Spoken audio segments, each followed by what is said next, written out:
$100 ቢዝነስ ክሬዲት ብታገኝ ምን ታረጋለህ ብዬ ባለፈው ጠይቄ የተለያየ መልሶች ሰጥታችኋል።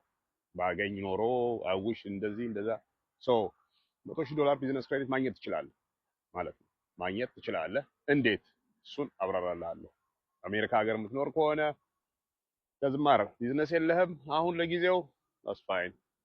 ምንም አይነት ስራ እየሰራ ቢሆን ኡበር፣ ትራክ፣ ወልማርት $100 አክሰስ ሊኖር ይችላል በቢዝነስ ክሬዲት።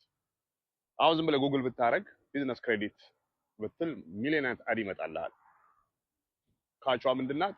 ማጆሪቲ ኦፍ ዚስ ቢዝነስስ ሚኒመም 8 to 10% ያስከፍለዋል ያንን ክሬዲት ሲያስገኙልህ ማለት ነው። $100 ካስገኙልህ you're looking to pay $8 to $10,000 $200,000 ከሆነ ደብል አድርገው ያን amount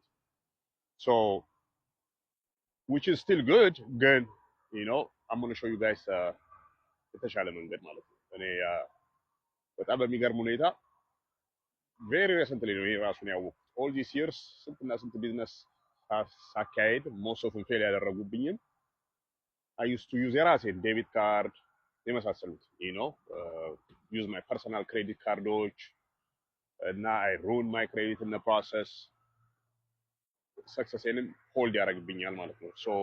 having access እንደዚህ አይነት ክሬዲት 100,000 ፕላስ 200,000 ፕላስ የክሬዲት የቢዝነስ ክሬዲት አክሰስ ማግኘት በጣም ብዙ ነገር ይረዳቸዋል ለማታውቁ ማለት ነው። የፐርሰናል እና የቢዝነስ ክሬዲት ካርድ ዲፈረንሱ ፐርሰናል ክሬዲት ከ30% በላይ ስትጠቀመው $10,000 ፐርሰናል ክሬዲት ካለና ከ$3,000 በላይ ከተጠቀምክ you will damage your credit utilization ይባላል። ዳሜጅ ታደርጋለህ የመሳሰሉት ኢንትረስት ሬቱ በጣም ሃይ ነው።